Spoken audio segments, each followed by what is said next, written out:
সব জায়গায় ছাড় দিয়ে এভাবে দেওয়া আছে, কিন্তু এই জায়গাটুকুতে নাই। কেন না সেটা কে বলতে পারবেন? শুধুমাত্র এই জায়গাটুকুতে নাই। দেখেন, এটা সাগর পার এবং এটা একদমই কাছাকাছি। তো এই জায়গাটুকুতে কেন নাই এটা কে বলতে পারবেন? সবাই চিন্তা করতে করতে যদি কারো মাথায় উত্তর আসে, কমেন্ট করে পেলেন যে কেন আসলে এই জায়গা দিয়ে নাই। এই ভাগে আমি আপনাদেরকে আশপাশের কিছু দৃশ্য দেখাই, আপনারা কিন্তু চিন্তা করতে থাকেন এবং কমেন্ট শুরু করে দেন কেন নাই। আমি ভিডিও শেষে বলতেছি আপনাদেরকে কেন নাই, আসলে কী কারণে আসলে এই সমস্যাটা হয়েছিল। তো সব কিছু মিলিয়ে আমি এখন বলতে পারতেছি, যারা কমেন্ট করে ফেলছেন নিজের মধ্যে তো করছেন, আর যদি ধারণা করতে না পারেন আসলে এখনও পর্যন্ত এই জায়গাটুকুতে কেন নাই দেখতে পাচ্ছেন। এখানে কিন্তু ভাঙ্গা দেখতে পাচ্ছেন, এই যে এই ভাঙ্গা এটা হচ্ছে যে গতবার যে ঘূর্ণিঝড় হয়েছিল, গতবারের আগের বার একটা ঘূর্ণিঝড়ের সময় এখানে একটা জাহাজ দাঁড়ানো অবস্থা ছিল।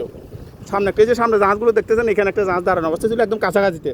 ঘূর্ণিঝড়ে যখন অনেক বেশি উত্তাল ছিল, ঢেউ ছিল, বড় বড় ঢেউ ছিল, ঢেউর কারণে জাহাজটা এসে এই জায়গাটিতে বাড়ি খাওয়ার কারণে এই জায়গাটুকু ভেঙে যায়। দেখতে পাচ্ছেন এখানে এই জায়গাটুকু ভেঙে এই অবস্থার মধ্যে এখন রয়ে গেছে।